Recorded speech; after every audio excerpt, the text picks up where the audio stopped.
नमस्ते बच्चों, मैं दामोदर शर्मा एक नए बिंदु के साथ आपके समक्ष पुनः हाजिर हूँ।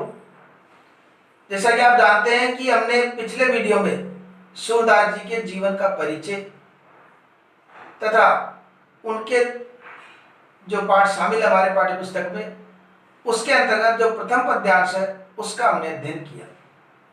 अध्ययन करने के बाद में हमारी ये बात तो स्पष्ट हो गई, ये जानकारी में आ गया कि उद्धव जो है गोपियों को निर्गुण भक्ति की शिक्षा देने आए हैं। किस भक्ति की शिक्षा देने आए? निर्गुण भक्ति की। लेकिन गोपियां जो कि सगुण भक्ति का पक्ष रखने वाली थी, वो भगवान श्री कृष्ण से साक्षात प्रेम करती थी, अनन्य प्रेम करती थी, वह इस निर्गुण भक्ति को नहीं मानती थी। अब जब उद्धव ने उनको समझाया तो समझाने के पश्चात उनका क्या प्रतिक्रिया रही, उनकी किस प्रकार की बात उन्होंने कही उद्धव से, वो आज के इस पद्यांश में हम पढ़ेंगे। तो देखिए, गोपियां उद्धव से कहती है, प्रसंग जैसा हमने पहले लिखा था ठीक उसी प्रकार से हमको इसको भी लिखना है कि प्रस्तुत पद्यांश हमारी पाठ्य पुस्तक सृजन के अंतर्गत सूरदास द्वारा रचित सूर सागर के भ्रमर गीत नामक शीर्षक से अवतरित है। इसमें गोपियों द्वारा उद्धव से जो बात कही गई है उसका वर्णन किया गया है। ठीक है, अब हम व्याख्या प्रारंभ करते हैं। व्याख्या में हम तो दोहू भांति फल पायो। गोपियां कहती है कि हे उद्धव, हमने तो दोनों ही प्रकार से फल प्राप्त कर दिए। दोनों ही प्रकार से मतलब कौन से दो प्रकार से, वो समझिए कि जो ब्रजनाथ मिले तो नीको का मतलब अच्छा। अगर ब्रज के स्वामी मिलते हैं, ब्रज के स्वामी कौन? भगवान श्री कृष्ण। अगर ब्रज के स्वामी मिलते हैं तो श्रेष्ठ है, अच्छा है। दो भांति फल पायो, दोनों प्रकार से फल प्राप्त किया। अगर ब्रज के स्वामी ब्रजनाथ अर्थात श्री कृष्ण, अगर श्री कृष्ण मिलते हैं तो ठीक है ही। नातरु का मतलब अन्यथा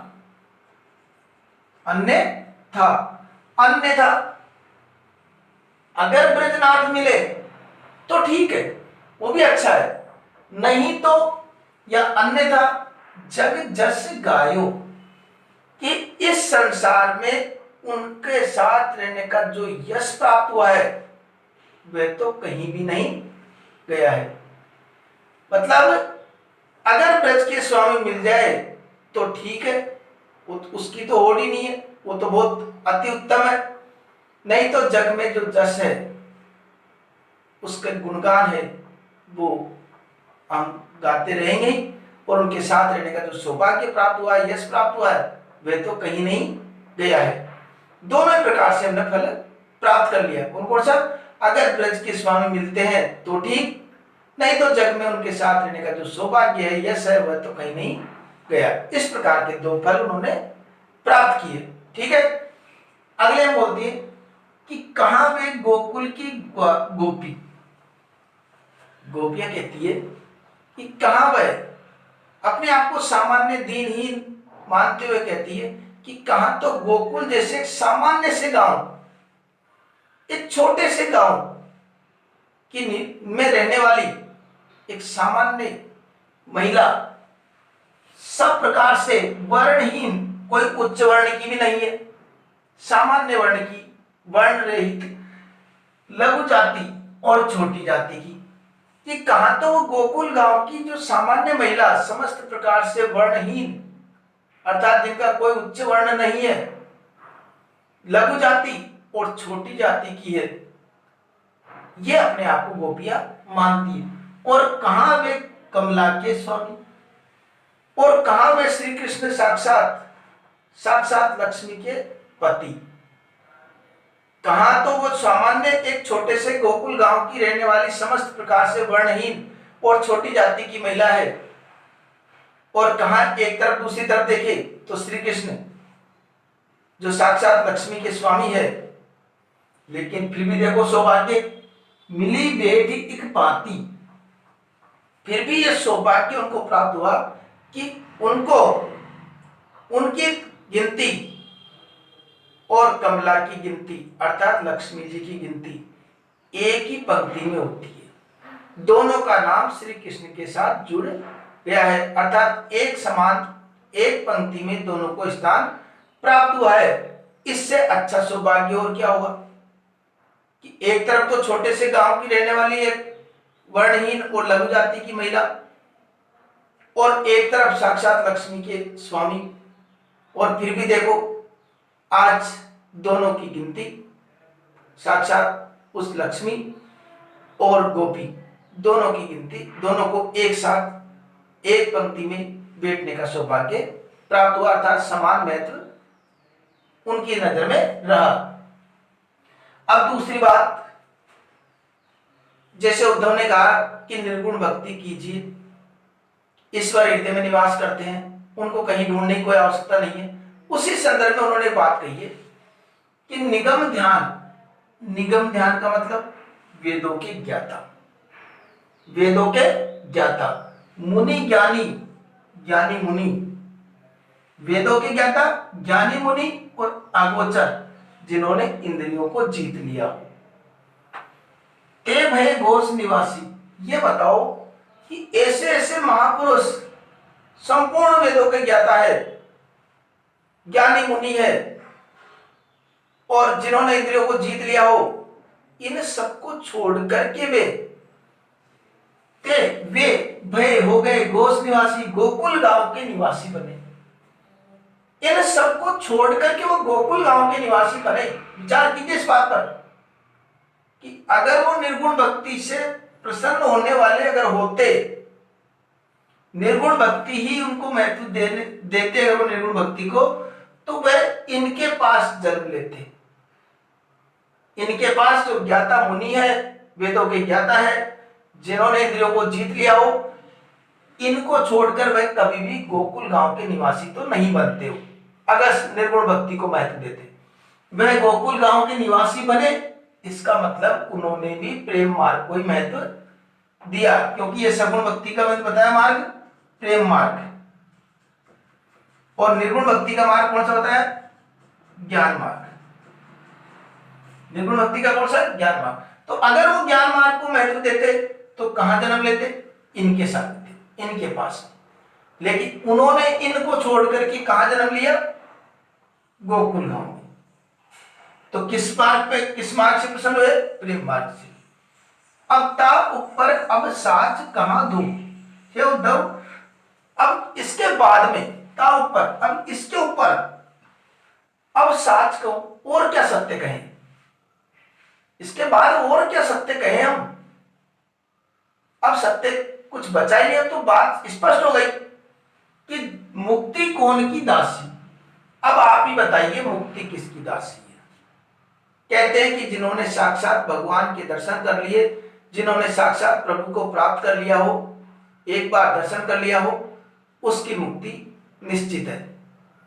तो ये बताओ, जो बड़े बड़े वेदों के ज्ञाता है, ज्ञानी मुनि है, जिन्होंने इंद्रियों को जीत लिया हो, उन सबको छोड़ करके वह भगवान श्री कृष्ण गोकुल गांव के निवासी बने, और हमारा सौभाग्य कि हमको उनके दर्शन सहजता से प्राप्त हो गए। तो अब आप ही बताइए, ये मुक्ति किसकी राशि हुई? सगुण भक्ति की या निर्गुण भक्ति की? भगवान प्रसन्न किससे हुए सबसे जल्दी? वो हुए निर्गुण सगुण भक्ति से, प्रेम मार्ग से। इसलिए वो प्रसन्न कर दिया। बताओ मुक्ति किसकी दासी हुई? इसलिए क्या कहती है गोपियां कि हे उद्धव, जोग कथा पा लागव उद्धव। इसलिए हे उद्धव, आप जो ये योग कथा कहते हो, ये योग संदेश, इसको योग संदेश भी देने के लिए आए थे हो, तो इसको योग संदेश का नाम देते हैं। तो इसलिए हे उद्धव, आप ये योग कथा पा लागो उद्धव, हे उद्धव, हम आपके पैर पड़ती है। पा लागो का मतलब पैर पड़ती है। क्यों पड़ती है फिर?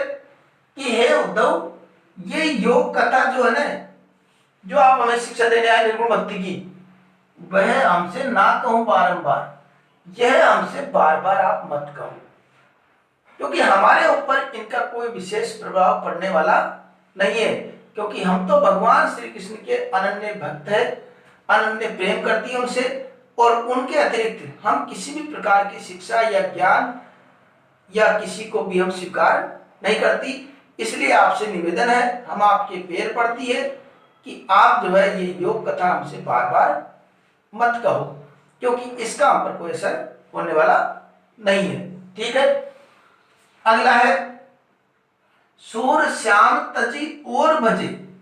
सूरदास जी के अनुसार गोपियां कहती है, सूरदास जी के अनुसार क्या कहती है गोपियां? गोपियां कहती है कि तजी का मतलब त्याग करके, श्याम का मतलब श्री कृष्ण को, सूर का मतलब सूरदास जी के अनुसार गोपियां कहती है कि श्याम को त्याग करके और भजे, किसी और का भजन अगर कोई करता है, सूरदास जी के अनुसार गोपियां क्या कहती है कि जो प्रभु श्री कृष्ण को छोड़ करके किसी और का भजन करे, ताकि जननी छार, ताकि जननी छार, उसकी माता धूल के समान है। किसकी माता को धूल के समान बताया गया? जो भगवान श्री कृष्ण को छोड़ करके किसी अन्य का ध्यान करे, उसकी मां धूल के समान है। अर्थात धिक्कार उस मां को जिसका बेटा इस धरती पर भगवान श्री कृष्ण के अलावा किसी और की स्तुति करता हो, तो उस मां को उन्होंने धूल के समान बताया है। तो श्री कृष्ण के प्रति अनन्य भक्ति भाव इसमें प्रकट किया गया है।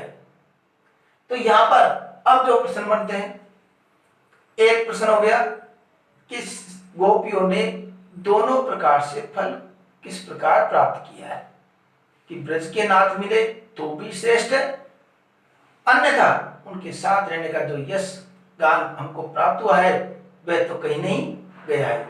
एक उत्तर। दूसरा कि ता ऊपर योग कथा, योग कथा कहने के लिए मना क्यों करती है? योग कथा कहने के लिए मना इसलिए करती है कि हे उद्धव, अगर योग कथा या ज्ञान मार्ग से ही प्रभु अगर प्रसन्न होते तो बड़े बड़े ज्ञाता मुनियों को, जितेंद्रियों को, इनको छोड़ करके वह गोकुल गांव के निवासी नहीं बनते। ये इसका उत्तर है।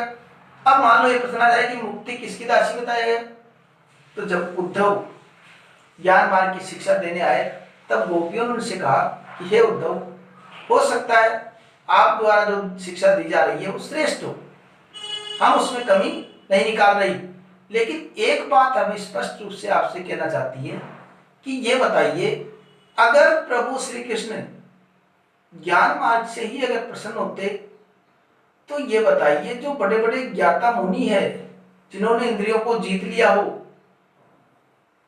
जो वेदों के ज्ञाता हो, ऐसे मुनियों को छोड़ करके, ऐसे महापुरुषों को छोड़ करके वो गोकुल गांव के निवासी क्यों बने? और कहते हैं कि प्रभु के साक्षात दर्शन करने से मुक्ति सहजता से प्राप्त हो जाती है। तो बताइए वह किस भाव से प्रसन्न होकर के उन्होंने गोकुल गांव में जन्म लिया?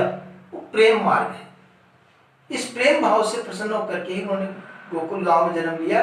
तो गोकुल गांव में जन्म लेने के कारण तो स्वतः ही संपूर्ण गोकुल वासियों का तो ऐसी मुक्ति हो गई। तो बताइए मुक्ति किसकी दासी हुई? सगुण भक्ति।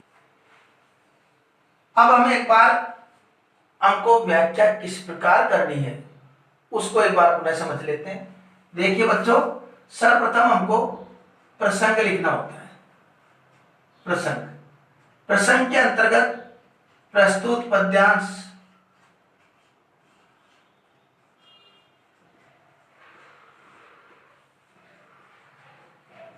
हमारी पाठ्य पुस्तक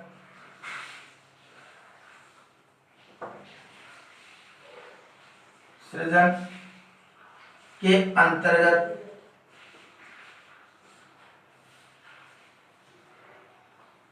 सूरदास जी द्वारा रचित सूरसागर के भ्रमर गीत नामक शीर्षक से अवतरित है। ठीक है, इसमें गोपियों की श्री कृष्ण के प्रति अनन्य प्रेम प्रकट हुआ है। अब हम व्याख्या प्रारंभ कर देंगे। व्याख्या लिखने के लिए व्याख्या और हमने जैसे बताया अभी वैसी व्याख्या करने के बाद विशेष हमको इसका लिखना पड़ेगा। विशेष के लिए हम क्या लिखेंगे? विशेष में बातें वही है कॉमन, ब्रजभाषा, दूसरा है वियोग श्रृंगार रस,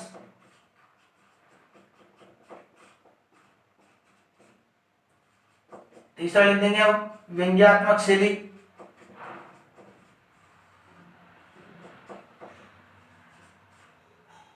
और श्री कृष्ण के प्रति गोपियों का जो अनन्य प्रेम प्रकट हुआ है उसका बहुत सुंदर चित्रण इसमें किया गया है। अंत में ये लिख देंगे। ठीक है, आशा करता हूं आपके पद्यांश भली प्रकार से समझ में आ गया होगा। फिर भी अगर कोई समस्या रहती है तो निश्चित रूप से निसंकोच आप कमेंट बॉक्स में जाकर के वो समाधान प्राप्त कर सकते हैं। अगले वीडियो में आपसे पुनः मुलाकात होगी। तब तक के लिए